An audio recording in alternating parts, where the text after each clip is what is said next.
Endi esa navbat Ahmad Didat hazratlariga.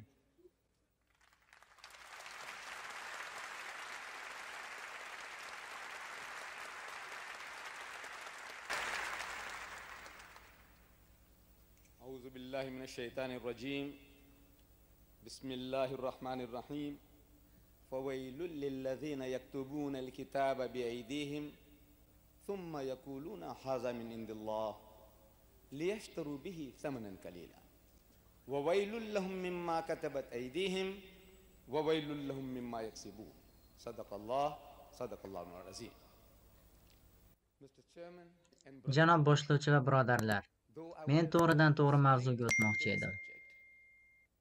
Ammo do'stimiz Svegertning aytgan ba'zi so'zlari o'z e'tiqodimni yana bir bor tushuntirib o'tishga majbur qildi. Ya'ni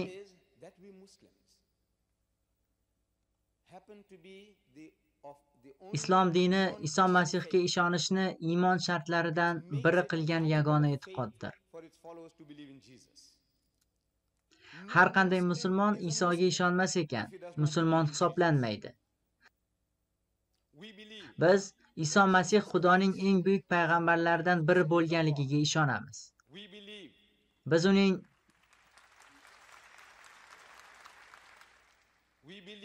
Masih ekanligiga hamda bugungi kunda ko'plab zamonaviy nasroniylar rad etadigan mo'jizaviy tug'ilishiga ham ishonamiz.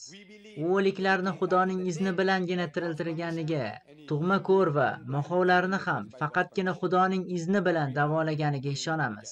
Biz deyarli bir xil ketyapmiz. Musulmon va nasroniylarni ikkiga ajratadigan yagona narsa, yagona farq bu: biz musulmonlar Iso inson shaklidagi Xudo emas deyishimizdir.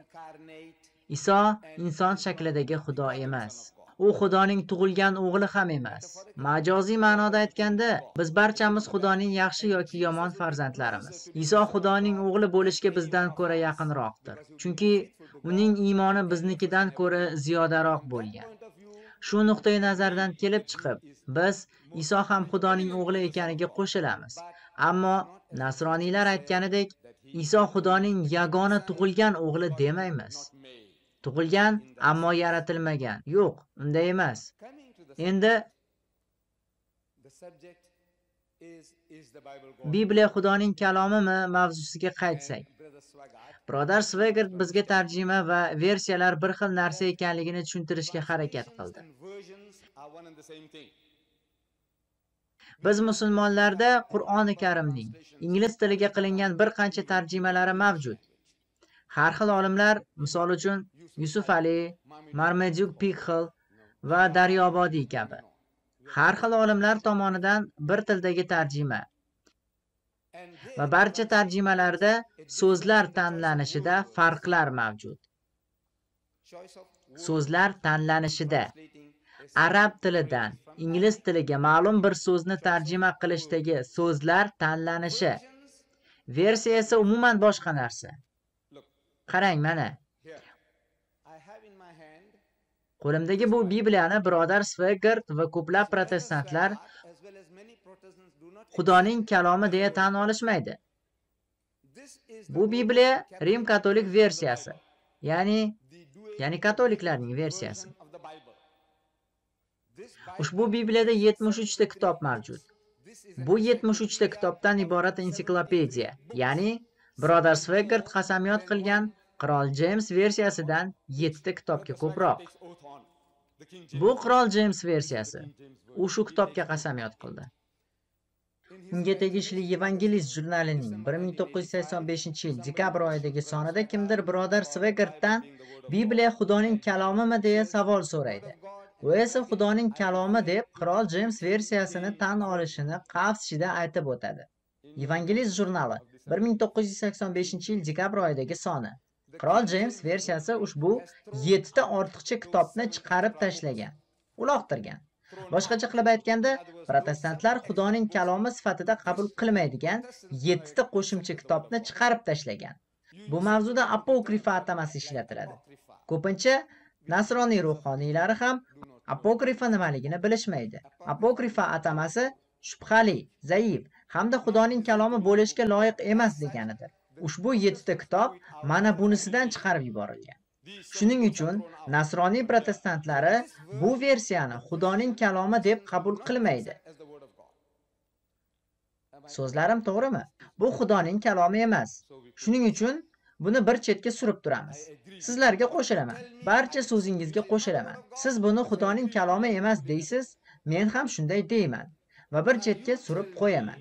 Endi esa mana bu 66 ta kitobdan iborat Qirol James versiyasini Xudoning kalomi deysiz. Bu kitob 1611-yilda Qirol James hazratlari buyrug'i bilan nashr qilingan. Bu ism haligacha saqlanib kelmoqda. Bu kitob tasdiqlangan. Kim tomonidan? Xudo tomonidan emas, Qirol James tomonidan.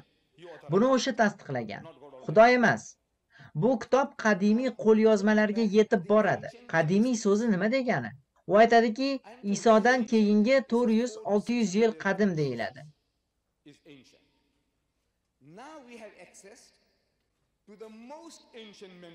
Hozir bizda 10 ta eng qadimiy qo'lyozmalardan foydalanish imkoni mavjud.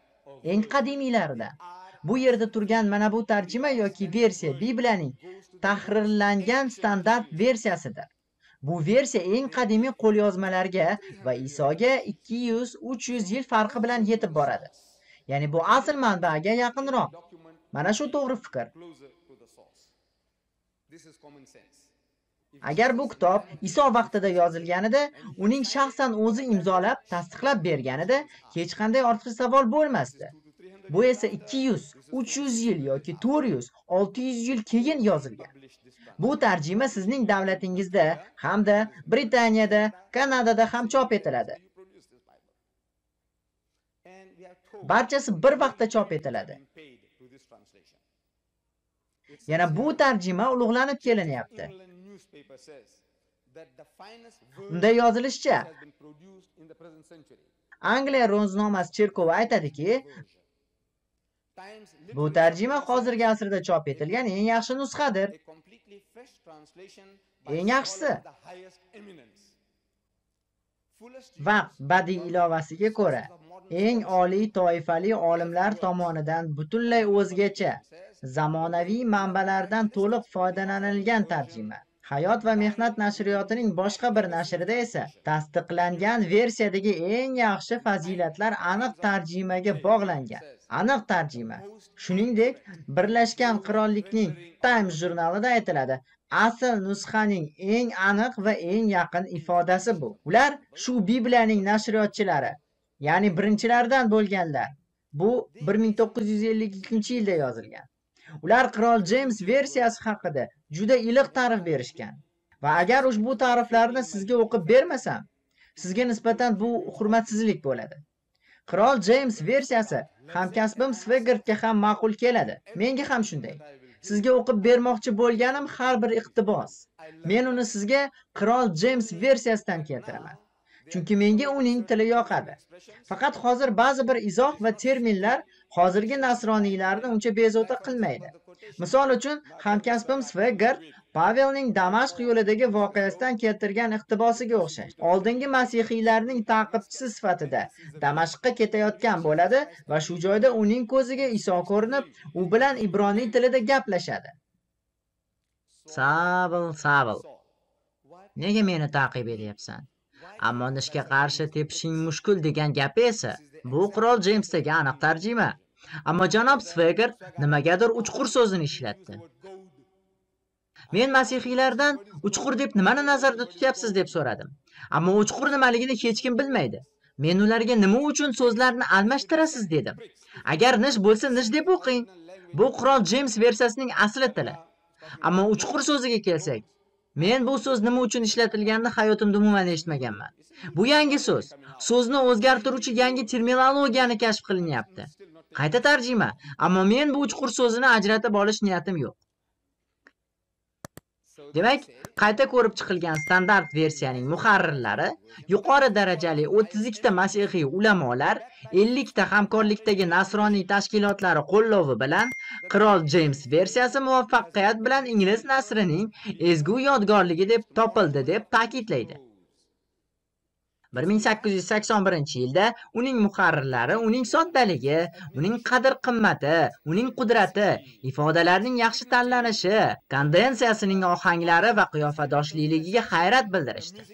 U boshqa har qanday kitobdan farqli ravishda ingliz tilida so'zlashadigan odamlarning shaxsiy xarakterini va ijtimoiy institutlarini shakllantirish vositasiga aylandi deyishdi. Biz uning oldida mislsiz darajada qarzdormiz. Ingliz tilida so'zlashuvchilar, amerikaliklar, kanadaliklar, britaniyaliklar va menga o'xshab ingliz tilini ona tiliga aylantirgan odamlar. Men ingliz tilida boshqa tillardan ko'ra yaxshiroq gaplashaman. To'g'ri, janob Sveggerchalik zo'r emas albatta, ammo men tushlarimni ham inglizchada ko'raman. Ingliz tilida qasam ichaman. Shu narsa ingliz tilini men uchun ona tilimga aylantiradi. Psixologlar shunday deb hisoblaydi. Mana shunday gaplar. Agar kimdir Qur'on haqida shunday gaplarni gapirganidami, biz islom ulamolarining bunga javobini ko'rgan bo'lardik. Endi esa shokka tayyorlaning. Hozir shok his qilasiz, tayyor turing. Ushbu 50 ta masihiylik tashkilotlari qo'llovi ostidagi yuqori darajali 32 ta masihiy ulamolari shunday deyishadi. Shunga qaramay, Qirol James versiyasida jiddiy kamchiliklar mavjud. Va bunday xatolar shu qadar ko'p va shu qadar jiddiyki, bu mening gaplarim emas. Ular shu qadar ko'p va shu qadar jiddiyki, ingliz tilidagi tarjimani tekshirib chiqishlikni taqozo etadi. Qayta ko'rib chiqishni talab qildi va ular uni to'g'rilashdi. Va qayta ishlab chiqilgan versiyada Injilchilar orasidagi eng asosiy shaxs, Injil va Bibliyaning da'vatchisi Yuhanno 3-bob 16-misra. Hech bir masihiy ruhoniysi o'z rutbasiga loyiq bo'lmagan agar bu misraning ma'nosini tushunmagan bo'lsa. Yuhanno Injili 3-bob 16-oyatda aytiladi. Xudo olamni shunchalik sevdiki, bu Qirol James versiyasining asl nusxasi, o'zining yagona tug'ilgan o'g'lini berdi. Hamkasbim Sveggert esa yagona o'g'lini berdi deb ketdi. Bu Qirol James versiyasi emas. Qirol James versiyasida tug'ilgan so'zi bor.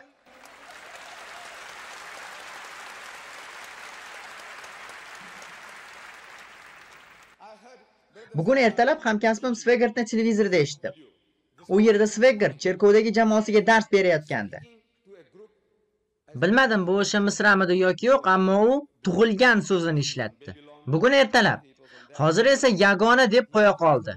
Nima, siz tug'ilgan deb aytishga uyalasizmi? Sizga Iso yagona tug'ilgan farzand deyish malol kelyaptimi?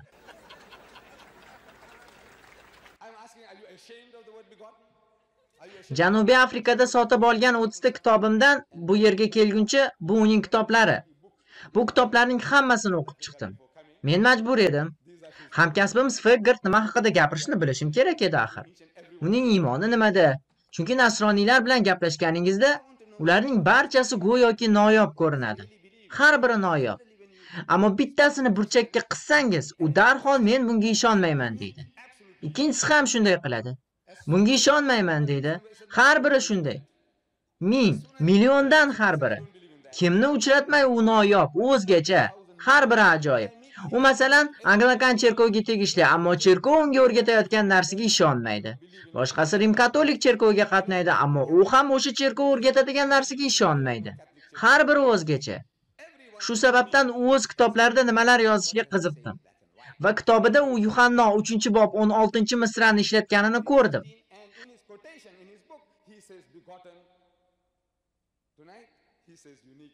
Va kitobidagi bu iqtibosda yagona tug'ilgan deb yozgan. Hozir esa faqat yagona deb aytdi. Nima uchun? Bu ravshan. Musulmonlar ushbu istisnoni qabul qilishdi. Muqaddas Qur'onda shunday deyiladi: Qudratli Xudo tug'magan va tug'ilmagan va uning tengi yoki misli yo'q. Ammo Qur'on Xudo o'g'il tug'gan degan g'oyani qattiq tanqid qiladi. Chunki tug'ish tushunchasi eng oddiy maxluqning jinsiy sifatiga tegishli. Biz Xudoga nisbatan bunday sifatni inkor qilamiz. Masihiylar esa buni katekizm deyishadi. Ular Iso Xudoning tug'ilgan yagona va yaratilmagan o'g'li deyishadi. Masihiylardan doim so'rayman, tug'ilgan ammo yaratilmagan nima degani o'zi? Siz nima demoqchi bo'lyapsiz? Va ishoning, 40 yil davomida bironta ham ingliz odam tug'ilgan so'ziga ta'rif bera olmadi. Balki u amerikalikdir. Bir odam bizga shaharga Durbanga kelgandi. Uni masjidga ekskursiya qildirishdi. Men esa unga yo'lboshchilik qildim. Men undan bu haqida so'radim va nima demoqchi bo'lyapsan dedim. Tug'ilgan ammo yaralmagan nima degani? U aytdiki, buning ma'nosi o'sha amerikalik aytayapti. Bu Xudoning ichidan chiqqan degani. Nima deb yuborsam, u yo'q, men bunday demayapman, ammo ma'nosi shunaqa dedi. Va ishoning, tug'ilgan ammo yaratilmagan, demak Xudodan chiqqan. Men undan Xudo shunday ish qilganiga ishonasanmi deb so'radim. U esa men bunday demadim, lekin ma'nosi shunday dedi. Shu sababdan musulmonlarga Xudo go'yoki o'g'il tug'gan deyish qat'iyan harom. Bu sizning tilingiz. Sizning katexizis, Rim katolik katexizisi, Anglikan katexizisi, Vaqf katexizisi, Luteran katexizisi. Siz buni ta'kid bilan qabul qilyapsiz. Tug'ilgan lekin yaralmagan. Siz odam atoga o'xshab emas, odam Xudo tomonidan yaralgan deyapsiz. Hamma narsani Xudo yaratgan. Majoziy ma'noda Xudo barcha maxluqotning otasi, ammo siz Iso bunday emas deyapsiz.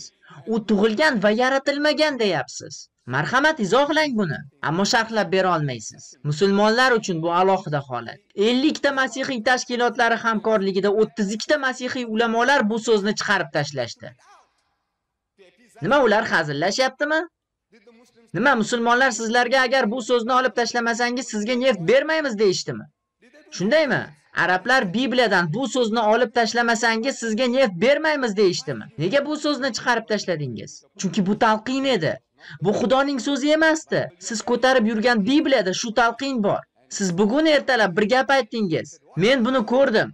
Agar kitobda bir dona bo'lsa ham noto'g'ri so'z bo'lsa, unda kitobni butunligicha otib yuborish kerak dedingiz. Bir dona so'z uchun. Ammo bu yerda faqat bitta so'z emas. Muharrirlaringiz gapiga ko'ra bir qancha so'zlar xato. Sveger o'z kitobida shunday deydi. Agar biron bir narsa haqida batafsil o'rganmoqchi bo'lsangiz, unda mutaxassisga boring. Va misol keltiradi. Geologiya haqida bilmoqchi bo'lsangiz, geologga boring. Bibliya haqida bilmoqchi bo'lsangiz, sartarosh yoki etikdo'z oldiga bormaysiz-ku. Siz Bibliya bo'yicha mutaxassis oldiga borasiz. Masihiy olimlar huzuriga borasiz. Ular esa buni sizga to'qima deyishdi.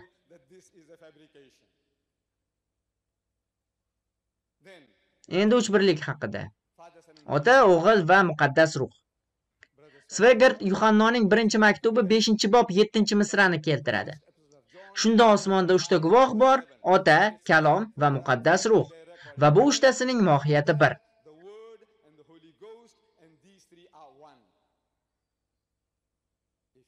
Agar dalil talab qiladigan bo'lsangiz, vaqt berilsa uni qaysi kitobdan olinganini ko'rsataman. Ammo buni qarangki, bu mening Bibliyamda yo'q. Nima, bu Xudoning kalomi emasmi? Bu meni Bibliyamda yo'q.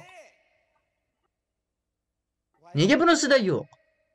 Chunki sizning ulamolaringiz 50 ta masihiy tashkilotlar hamkorligidagi 32 ta yuqori darajadagi masihiy ulamolaringiz bu misralar ham to'qima deyishdi. Yana bitta xato talqin. Buni ham hech qanday ogohlantirishlarsiz chiqarib yuborishdi. Chiqarib yuborilgan iqtiboslar ikkita bo'ldi. Yana qo'shimcha qilaman. Osmonga ko'tarilish. Sveger o'z kitobida Mark Injili 16-bob 16-misradan iqtibos keltiradi. Yana bir joyda 16-bob 19-misradan. Ammo bular mening Bibliyamda yo'q. Buni men nashr qilmadim. Yahudiylar ham nashr qilmagan, hindlar ham nashr qilmagan. Buni siz masihiylar chop etgansiz. Vaholanki siz bu Bibliya eng ishonchli va sanadi qadimiy qo'lyozmalarga boradi deyapsiz. Mark Injili 16-bobga qaradim. U yerda esa 18 ta bob bor ekan. 19-20 boblar esa yo'q. Ularni men o'chirmadim. Musulmonlar ham o'chirmadi. Uni 50 ta masihiy tashkilotlari hamkorligidagi 32 ta yuqori darajadagi masihiy ulamolaringiz bu masihiylarga singdirilgan navbatdagi to'qima xabar deb o'chirib yuborishdi. Bu ham mendagi Bibliyada yo'q. Demak, u Xudoning kalomi emas. Ammo agar bu Xudoning kalomi bo'lsa, u holda narigi kitob Xudoning kalomi emas. Endi esa yana bir boshqa Bibliyani olaman. Bunga qarang. Janob Sveger, mana bu ikkita Bibliyaga nazar soling. Qarang. Ortga qaytamiz. Hammasi kitobning ichida. Kitobdan chiqarib yuborilgan narsa bu osmonga ko'tarilish. Mark, Matto, Luqo va Yuhanno Injilining faqat ikkita joyida osmonga yuksalish hodisasi keltirilgan. Faqat ikkita joyida. Mark Injili 16-bob 19-misra, Luqo Injili 24-bob 51-misra. Va ushbu versiyadan osmonga ko'tarilish haqidagi misralar to'qima xabar sifatida chiqarib tashlangan. Ammo ushbu Bibliyaga oid masalaga kelsak, har kim Iso Quddusga ketganida Matfey u yerga eshakda borgan deb aytgan. Mark ham shunday degan, Luqo ham, Yuhanno ham shunday degan. Xudo bu narsani esdan chiqarib qo'ymadi va barcha mualliflar Iso Quddusga eshakka minib borgani haqida yozishdi. Buni hech kim unutib qo'ymadi. Ammo osmonga ko'tarilish umuman zikr qilinmagan. Eslatib o'tilgan joyi esa olib tashlandi. Bu yerda esa mana yana bitta o'xshash Bibliya. Bularning nashriyoti bir. Va ne ko'z bilan ko'raylikki, kontekstdan olib tashlangan narsani joyiga qaytarib qo'yishdi. Qanday qilib? Qanday? Nega odamlar bilan o'ynashasiz? Qarang buni. Joyiga qaytarib qo'yishdi. Misra qaytib qo'yilgan versiya 1971-yilda chop etilgan. Oddiy odamlarning bu o'zgarishlardan xabari ham yo'q. E'tiqodlari bilan o'yin qilishyapti.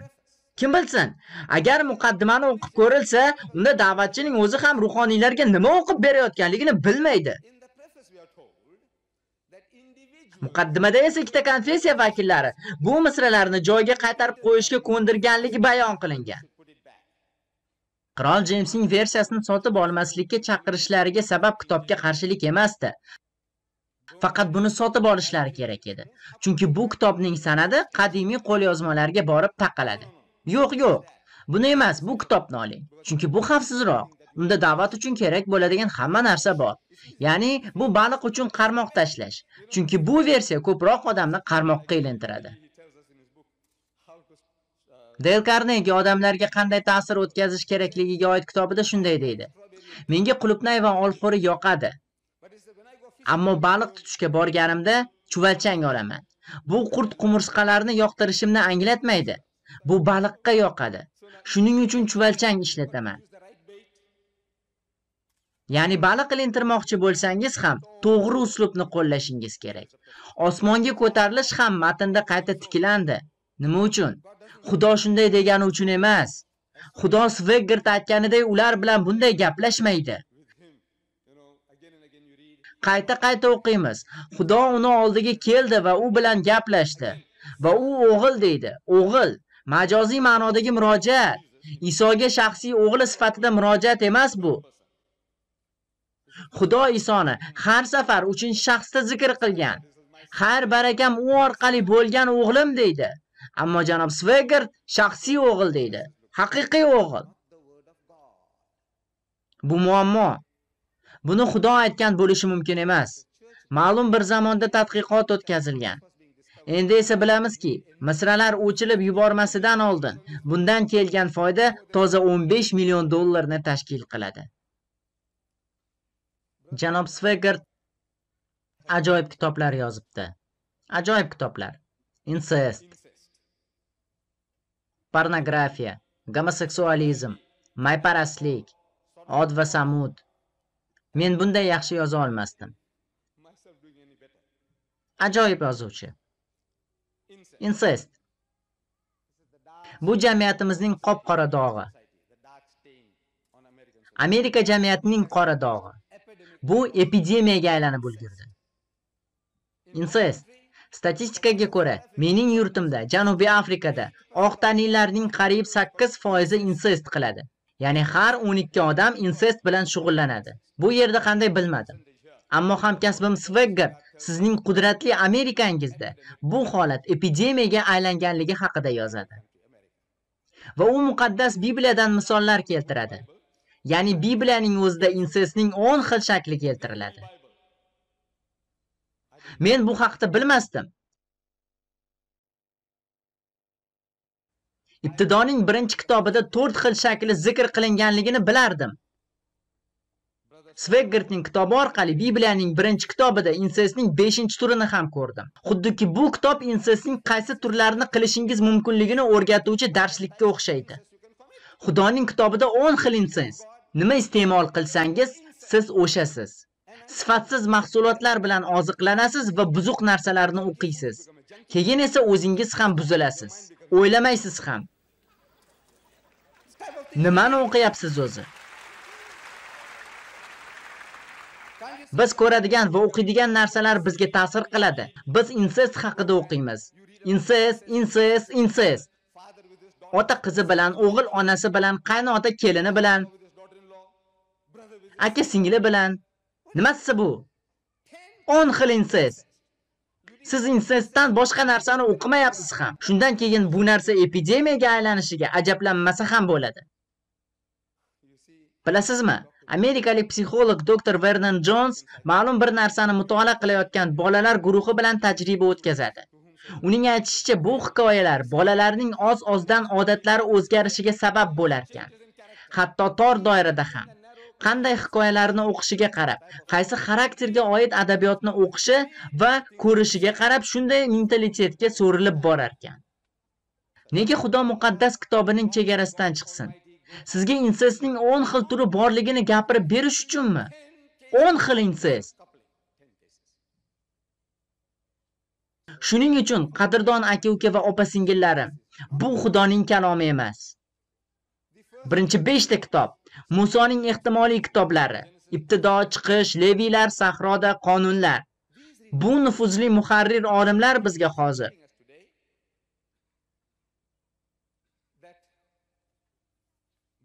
bu kitoblarni Muso yozgan deyishmoqda. Bu kitoblarni u yozmagan. U bu kitoblarga mualliflik qilmagan. Muallif yozyapti. Ibtido Musoning birinchi kitobi, qo'shtirnoq ichida. Chiqish Musoning ikkinchi kitobi, qo'shtirnoq ichida. Leviylar Musoning 3-kitobi, qo'shtirnoq ichida. Sahroda Musoning 4-kitobi, qo'shtirnoq ichida. Qonunlar Musoning 5-kitobi, qo'shtirnoq ichida. Bu qo'shtirnoqlar nima uchun? Ular nima uchun qo'yilgan? Ular o'ta diplomatik usulda bu bizning so'zlarimiz emas. Biz bunga ishonmaymiz. Bunga umuman da'vatchilar, injilchilar va boshqa odamlar ishonadi deyishmoqchi. Bu Musoning kitoblari, lekin u ularni yozmagan. Biz bunga ishonmaymiz.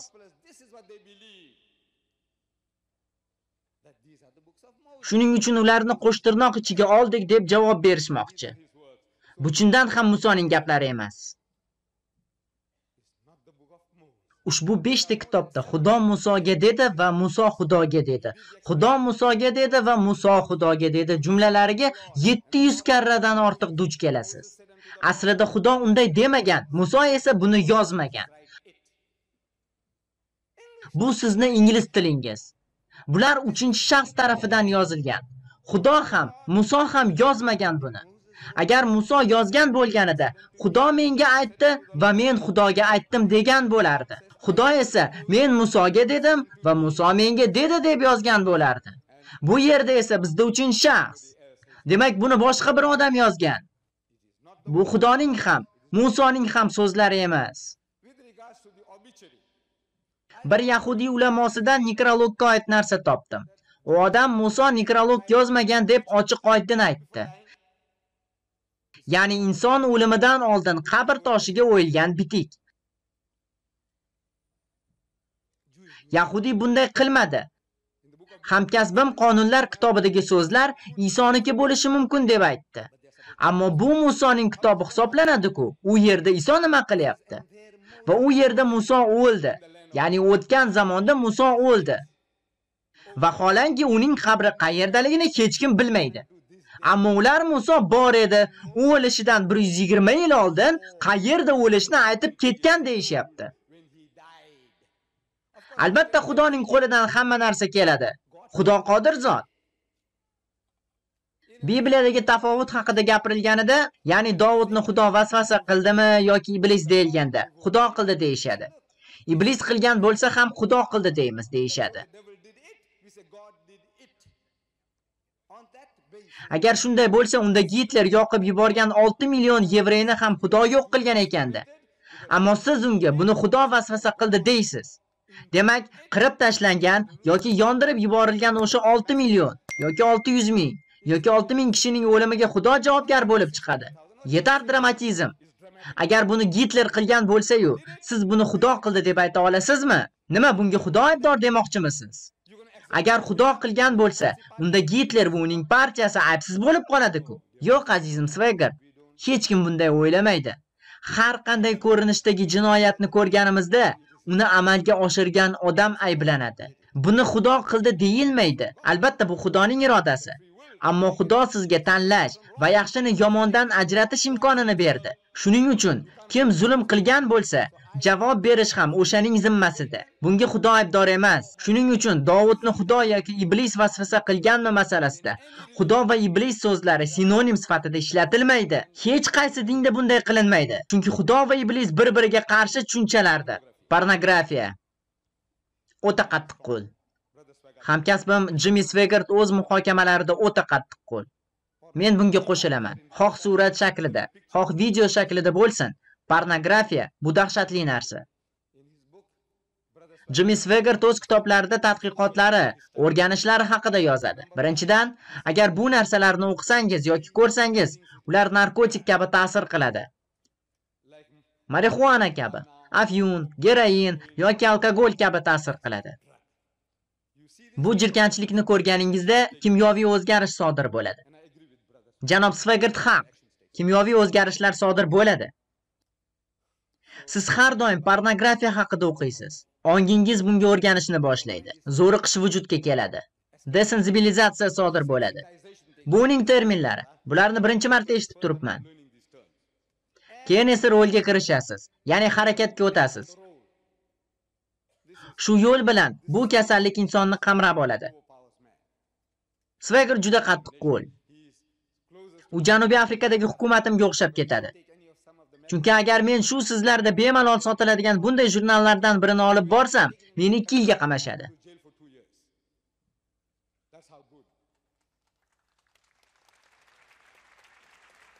Ha, bu mening vatanim Janubiy Afrika.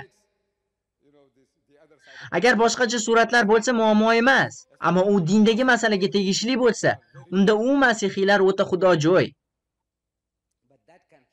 Va mana shu vatanim Bibliyaning bir qismi bo'lgan risolani taqiqlab qo'ydi. Chunki u yerda muqaddas Bibliyaga kiritilgan 9 ta qo'shimcha bor edi. Senzura bo'limidagi kimdir bu nima balo deb yubordi. Shunday qilib, ular bu risolani taqiqlab qo'ydi va bu narsa aslida Bibliyada borligini payqashmadi ham. Bular Bibliyadan. Hizqiyol kitobi 23-bob.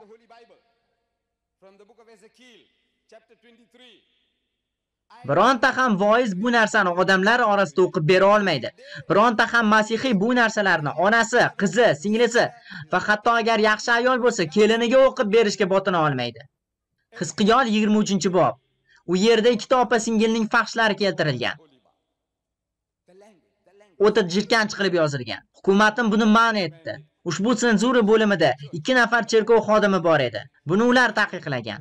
Ammo bu narsa Bibliyadan ekanligini bilishmagan ham. Hukumatim shu qadar qattiq qo'lki, hatto Chatterley xonimning o'ynashi kitobini ham taqiqlab qo'ygan.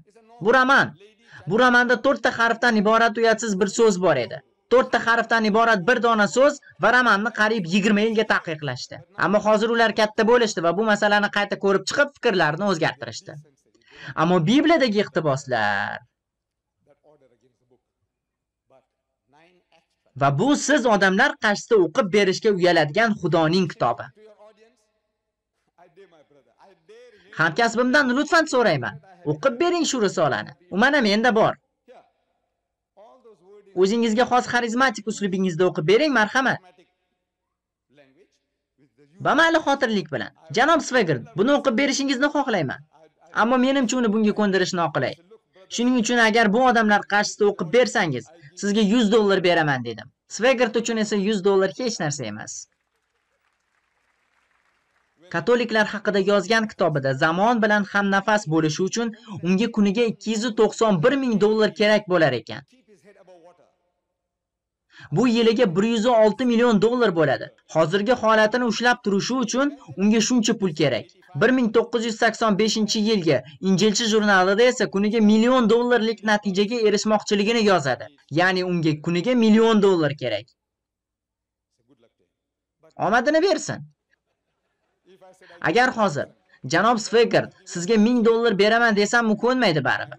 Buni bilaman. Ammo u o'zini qo'lga olib, boshqa voizlar qilmagan ishni qilib berishiga umid qilaman.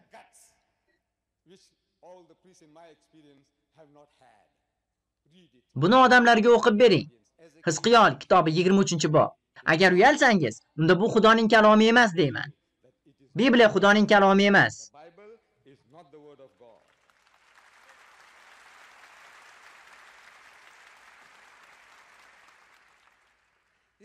Shu yerda bir birodarim Bibliya Xudoning kalomimi nomli kitobim bormi deb so'radi.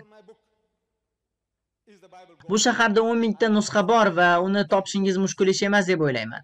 Bu yerda tarqatilyaptimi yoki yo'qmi bilmayman. Ammo men bu kitoblarni shu yerdagilarga tarqatib yuborishlarini so'raganman. Uni o'qib xulosa qilishsin degan maqsaddaman. Bibliyada tafovutlar ko'p.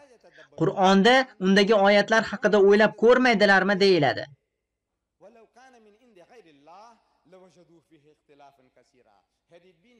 Agar Qur'on Allohdan bo'lmaganida, unda ziddiyatlarni topishardi. Bugungi mavzu Qur'on haqida emas, ammo Qur'on shunday deydi. Agar kitob Xudodan bo'lmasa, unda har qanday kitobda tafovutlarga duch kelasiz. Agar kitob Xudodan bo'lsa, unda tafovutlar bo'lmaydi.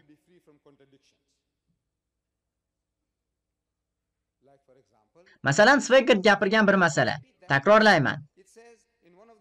Bir joyda Sulaymonning 4,000 ta otxonasi bo'lgan deyiladi. Boshqa joyda esa 40,000 ta otxona. 4 bilan 40 orasidagi farq 0 da xolos. Tushunmayapsizmi? Yahudiy birodarlarimizda 0 bo'lmagan. Bu kitobni yozayotganlarida 0 haqida bilishmagan. Ammo arab va hind qardoshlarimizda 0 bor edi.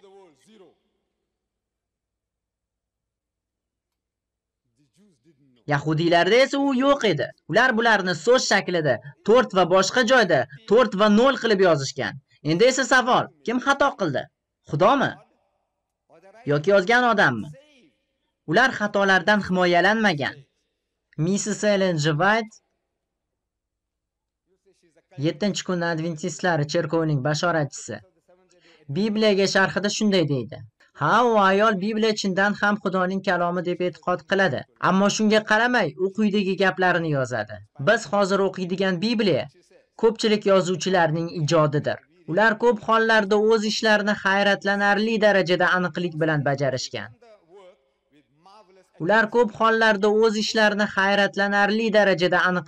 bajarishgan. Ammo bu odamlar ham ma'sum emasdi. Va Xudo ularni ko'chirish vaqtidagi xatolardan muhofaza qilishga loyiq ko'rmagani ham aniq. Xudo loyiq ko'rmadi. Boshqacha qilib aytganda, bu Xudoning ishi demoqchi. Ya'ni bu narsa Xudoning ixtiyoriga yuklanyapti. Xudo nimani xohlasa shuni qiladi-da. U esa bu kitoblarni xatodan himoyalashni xohlamadi. Miss White o'z sharhining keyingi betida shunday shohidlik beradi. Men Xudo o'z Bibliyasini o'zgacha saqlab qolganini angladim. Nimadan? Ya'ni Bibliyaning nusxalari o'zi shundoq ham kam edi. Ba'zi holatlarda olimlar asl matndagi so'zlarni o'zgartirishdi. Ularni tushunarli bo'ladi deb o'ylab so'zlarni o'zgartirishdi. Aslida esa o'z urflariga asoslangan shaxsiy qarashlarga tayangan holda aniq bo'lib turgan narsani buzishdi. Ular tarjimadan yangi dunyo tarjimalarini qilishdi. Ortodokslar esa buni qabul qilmadi. Nima uchun? Chunki o'zgartirilgan so'zlar borasidagi qarashlarida o'zlarining shaxsiy havolalari bor. Ya'ni Isoni Xudo deb ishongan odamlar bor deb aytgan protestantlar kabi. Biroq ular hozir so'zlar o'zgartirilgan deyishyapti. Ya'ni bu muammo avval boshidan beri mavjud. Ular 24,000 turdagi har xil Bibliyalari bilan maqtanishadi. Ammo janob Swigert Ularning ichida aqalli ikkita bir-biriga mos keladigani yo'q. 24 ming turdagi nusxadan ikkita bir-biriga mos kitobingiz yo'qligini qanday tushunish mumkin? 24 ming nusxa ichida qaysi biri Xudoning kalomi-yu, qaysi biri Xudoning kalomi emasligini qanday qilib aniqlaysiz? Bibliyaning eng boshida siz yaxshi ko'rgan Qirol James versiyasida shunday deyiladi. Markning Injili, Mattoning Injili, Luqonning Injili, Yuhannoning Injili ning qo'shimchasi nimani anglatadi o'zi?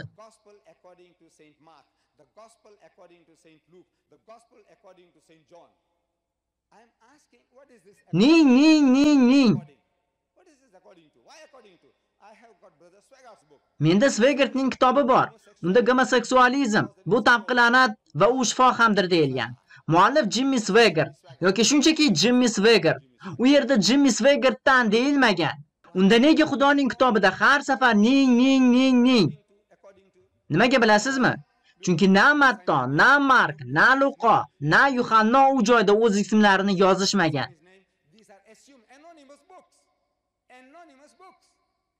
Bu shunchaki noma'lum kitoblar xolos. Bu Xudoning nomidan deb aytilayotgan nomsiz kitoblar.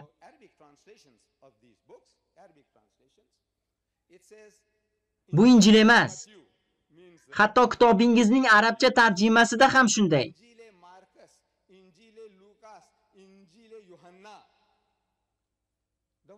Biz ishongan Injil qani unda? Isoning Injili, Isodan kelgan Injil qani? Qani uning da'vatlari? Biz shunga ishonamiz. Chunki shunisi Xudodan.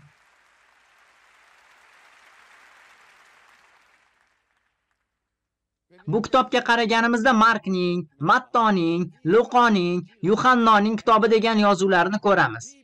Ammo biz Isoning Injiliga iymon keltiramiz. U aytgan so'zlarga ishonamiz. Matto esa bizga Iso ma'lum bir joyga borib Injil o'qidi deyapti. Mark ham xuddi shu gaplarni gapiryapti. Luqo ham Iso ma'lum bir joyda Injil o'qigan deydi. Yuhanno ham shunday deydi. Nima Isoning qo'lida kitob bo'lganmidi? Yo'q. U aytgan gaplar Xudodan edi. Mana shuni Injil deb ishonamiz. Agar Isoning Injili deb nomlangan hujjat keltirsangiz, unda mamnun bo'lardik. Xudodan ekanligini tekshirib ko'rardik va shunday bo'lsa qabul qilardik. Ammo sizda faqat Mark, Matto, Luqo va Yuhanno bor xolos.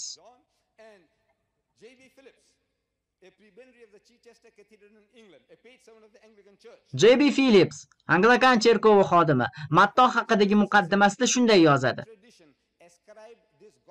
Qadimgi an'ana buni Matto bilan bog'laydi. Qadimgi afsona bu odamlarning mishmishlari. Ammo zamonaviy olimlar bu fikrni inkor qilishadi. Yahudiy olimlarimi? Hindaviy olimlarimi? Musulmon olimlarimi? Yo'q. Bu 50 ta masihiy tashkilotlar ko'magidagi nufuzli masihiy olimlarning gapi. Ular Matto Injil yozmagan deyishyapti. Buni ular aytishyapti. Biz bu muallifni bizga qulay bo'lgani uchungina Matto deymiz deb yozadi u. Nega qulay? Yangi ahdning birinchi kitobi, birinchi bobi, birinchi misrasi demaslik uchunmi? Vaqt ketkazib nima qilamiz? Undan ko'ra Matto 9:9, Matto 9:11 deyish osonda. Matto so'zi ishlatishga qulay. Ammo biz Matto deb aytayotgan muallifni ataylabdan noma'lum Qga kiydirishyapti. Va bu noma'lum Q ham qo'shtirnoq ichida. Q nemischadan Quella, manbalar degani. Ammo nazarimda olimlar Q qadimiy urflarning jamlanmasi ekanligini tushunishadi. Matto olimlar tili bilan aytganda kitobni Markdan ko'chirib olgan. Matto taxminga ko'ra Isoning shogirdi va guvohi. Ammo shu bilan birga u o'sha yerda bo'lmagan. 10 yashar boladan, ya'ni Markdan ko'chiryapti ham. Bu g'irt bema'nilik-ku. Nahotki buni aqlingiz qabul qilyapti? Bir odam shogird va shohid, Isoning havorisi. Va u yerda bo'lmagan 10 yoshli boladan ko'chiryapti. Bu umuman mantiqqa to'g'ri kelmaydi-ku. Va siz buni Xudoning kalomi deyapsiz. Nasabnomani olaylik. Matto va Luqo orasida Isoning 66 ta ajdodi keltiriladi. 66 ta ajdoddan iborat nasabnomada esa bitta ismdan tashqari bironta ham ism mos kelmaydi. Ikkita bir xil ism yo'q. Har xil ro'yxat va ismlar ham har xil. Swaggart nasabnomaning bittasi Maryamga, ikkinchisi esa Isoga tegishli deyapti. Ammo Maryamning nasabnomasi haqida hech narsa deyilmagan-ku. Bibliya bu Isoning nasabnomasi deb ta'kidlayapti. Boshqasida ham Iso Masih deyiladi. Va u yerda Maryam haqida hech narsa yo'q. 66 ta ism va bir ismdan tashqari bironta ham o'xshashlik yo'q. Ammo Iso Masihning go'yoki otasi bo'lgan Xudo ro'yxatda yo'q. Xudo o'z o'g'lining nasabnomasini bayon qilyapti, ammo o'zini ro'yxatga qo'shmayapti. U 66 ta ismdan iborat ikkita ro'yxat beryapti, ammo o'zi u yerda yo'q. Bu bilan nima demoqchisiz? Uning ismi u yerda yo'q va nasabnomasi umuman bo'lishi mumkin emas bo'lgan odam. Biz Isoning nasabnomasi borligiga ishonmaymiz. U otasiz dunyoga kelgan. Siz uning 66 ta ajdodi bo'lgan va buni Xudo aytgan deyapsiz. Siz esa uning 66 ta ajdodi bo'lgan va buni Xudo aytgan deyapsiz. Janob Sveger, biz musulmonlar Xudoning bu buyuk payg'ambariga oid bunday gaplarni qat'iyan inkor qilamiz. Iso Xudoning buyuk payg'ambarlaridan biri ekanligini ta'kidlaymiz. U noyob yo'l bilan tug'ildi. Muqaddas Qur'on bunga guvohlik beradi. Milliardlab musulmonlar masihiylarning dalillarisiz ham Iso Masih bokira ayoldan tug'ilganiga ishonishadi. U Masih, u Xudoning Maryamga in'om qilingan so'zi. Ertaga men Muhammad Isoning izdoshi mavzusida ma'ruza qilaman. Bugun bu yerda ko'tarilmagan savollarni o'sha yerda berishingiz mumkin. Va shu joyda janob boshlovchi, xonimlar va janoblar va bu yerda yig'ilganlarga mana shunday ajoyib voiz bilan bahslashish imkoniyatini yaratib berganingiz uchun minnatdorchilik bildiraman. Bu men uchun o'ziga xos bir sharafdir.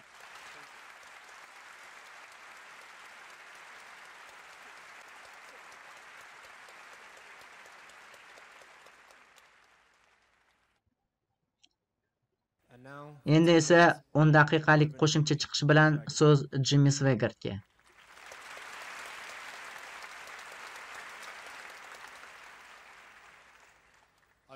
Men Bibliyaga qarab shunday dedim. Janob Ahmad Didod Qur'ondan keltirgan narsa sura, biz uni bob deb nomlaymiz. 62-sura 5-oyat. Tavrot yuklangan, berilgan, so'ngra uni ko'tara olmagan yahudiylarning misoli xuddi kitoblarni ko'tarib ketayotgan eshakka o'xshaydi. Ya'ni ular qo'llarida qay darajada muhim narsa borligini anglamaydilar. Bibliya bizga nima beradi? Bu rad etib bo'lmaydigan aniq dalil. Mana Bibliya nima beradi? Yaqinda Afrikada bo'ldim. Men ruhoniylar bilan bir guruhda edim. Meni ular bilan tanishtirishdi va men ular bilan gaplashdim. Ularning biridan so'rashdi, qanday qilib sen ruhoniy bo'lib qolding deb. Va Iso Masihning dinini da'vat qilib yuribsan deb. E'tibor bering. Iso Masih bir vaqtning o'zida ham Masih, ham buyuk payg'ambar, ham yolg'onchi bo'la olmaydi.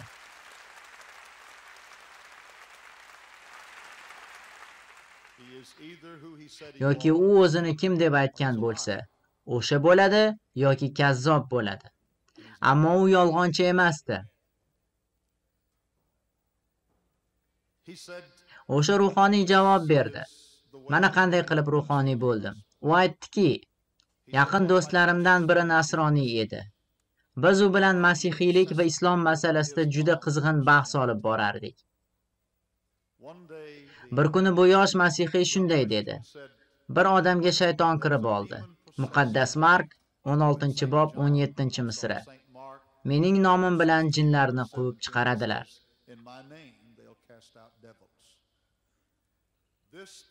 Bu kitob qudrat kitobi. Xudoning kuchi bilan millionlab odamlar shifo topgan.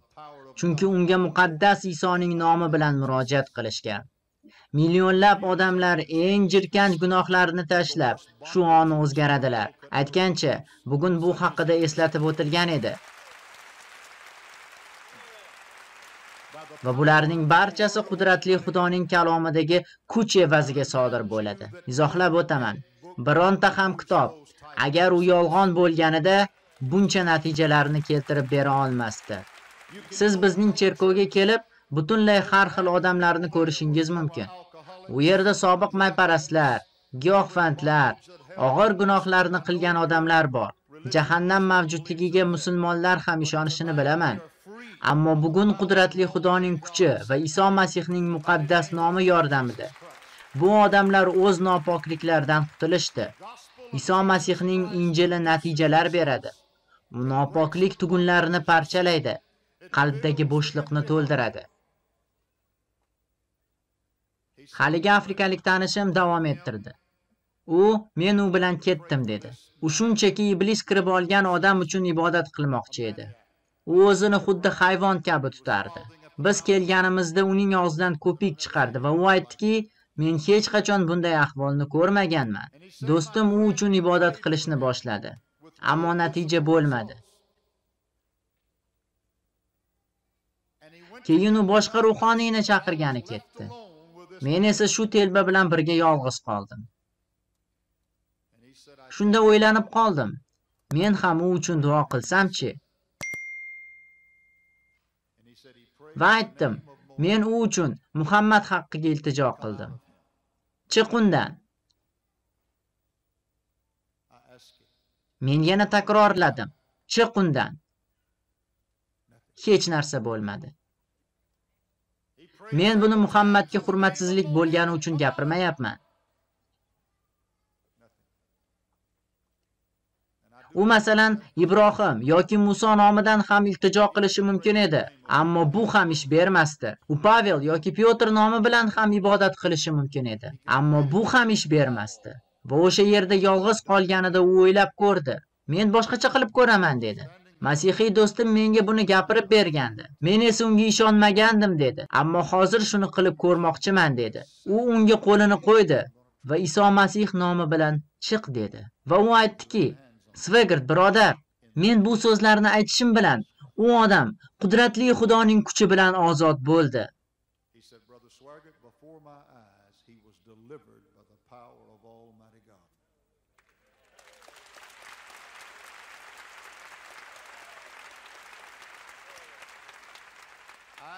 Bilaman siz Masihning mo'jizalarini inkor qilmaysiz. Ammo nutqimning oxirida shuni ta'kidlab o'tishim kerakki, o'lik odam mo'jiza yarata olmaydi.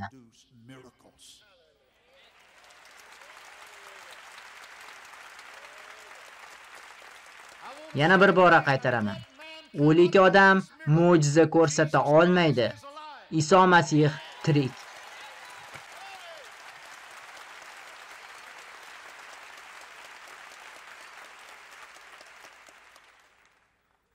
Yana 2 daqiqam qoldi.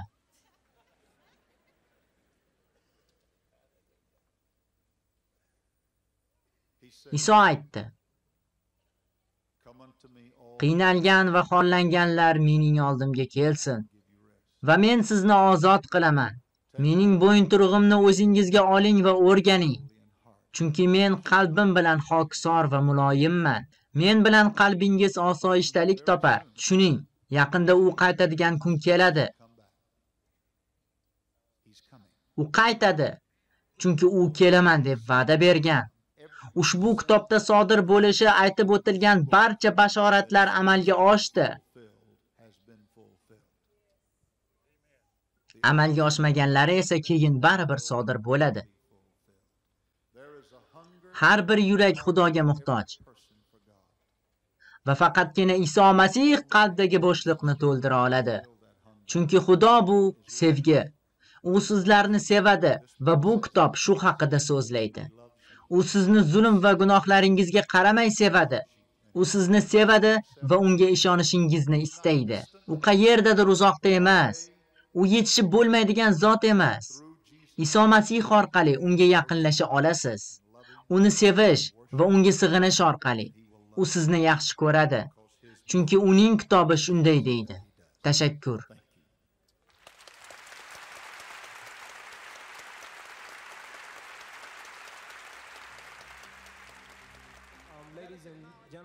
Xonimlar va janoblar, hozir sizda savollaringizni qog'ozga yozib, ularni yoki muhtaram Jimmy Swaggart-ga yoki Ahmad Didat hazratlariga berishingiz imkoni tug'ildi.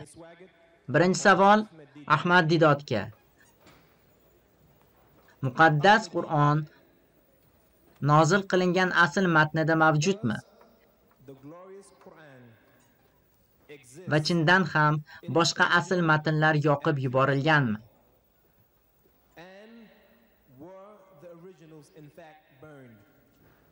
Xalifa Usmonning Qur'oni bor. Jimmy Swaggart aytgan narsa esa talaffuzdagi turli xil o'zgaruvchanlikdir va aynan shu narsa Usmonning buyrug'i bilan yoqib yuborilgan.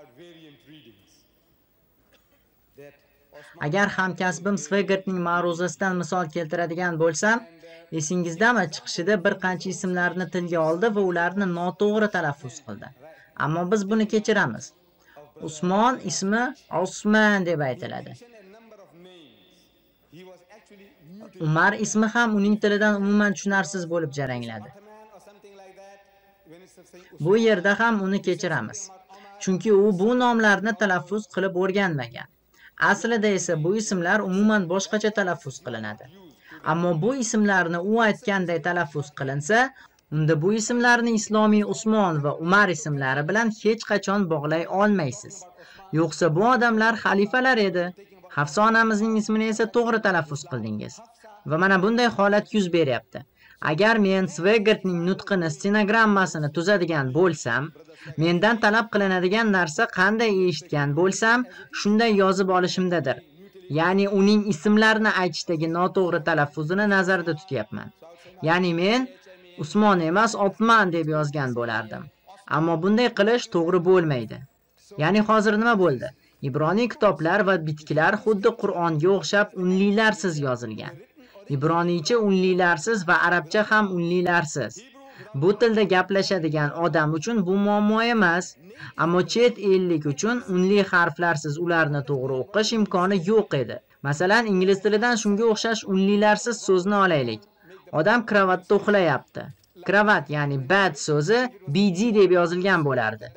Buni siz, shu tilda gaplashadiganlar kravat ekanligini bilasiz. Tilni his qilishingiz ong ostida harflarni ma'noga bog'laydi. Ya'ni bd harflari bad so'zining qisqartmasi bo'ladi. Shunday qilib, arablar va yahudiylar o'z tilini yaxshi bilishardi. Ammo bu bitiklar chet elliklar qo'liga tushganida, ular bu so'zlarni to'g'ri tushunishmasdi. Masalan, alhamdulillahi robbil alamin. Olamlarning parvardigoriga hamd va sanolar bo'lsin degan gap. Ammo bu gapni unlilarsiz yozilsa, unda qanday o'qiladi? Alhamdu, ilhamdu, ulhamdu qanday? Ya'ni islom yoyilayotgan paytda turli xil xalqlar so'zlarni qanday eshitsa shunday talaffuz qilishardi. Keyin esa yozib olishardi. Ya'ni tildagi o'zgarishlar sodir bo'lardi. Masalan, ingliz tilida ajralishni ba'zilar divorce desa, ba'zilar divorce deb talaffuz qilishadi. Divorce, divorce, iron, iron, ya'ni dazmol. Bunday holatda nima qilish kerak edi? Odamlar bor britancha inglizchada gapiradi. Odamlar bor amerikacha ingliz tili variantida gaplashadi. Lekin hozir biz talaffuzdagi o'zgarishlar haqida gaplashyapmiz. Agarda talaffuzdagi o'zgarishlar ma'noni tushunishda muammolar chiqarsa, unda bu boshqa masala. Qur'on vahiylarini anglash Muhammad payg'ambarning qavmi Quraysh lahjasida nozil qilingan. Aynan mana shu talaffuz saqlanib qolingan. Qolgan talaffuz variantlari yo'qotib yuborilgan. Usmon mushafining asl nusxasi esa hozirda Turkiyaning Istanbul shahridagi Topqo'pi qal'asida saqlanadi. Janob Swaggart, ushbu savol sizga. Vahiylar kitobida aytilgan jannatga 144 ming odam kiradi va ularning barchasi yahudiy bo'ladi degan gaplarni tushuntirib bersangiz. Bizning, ya'ni yahudiy bo'lmaganlarning ahvoli nima kechadi?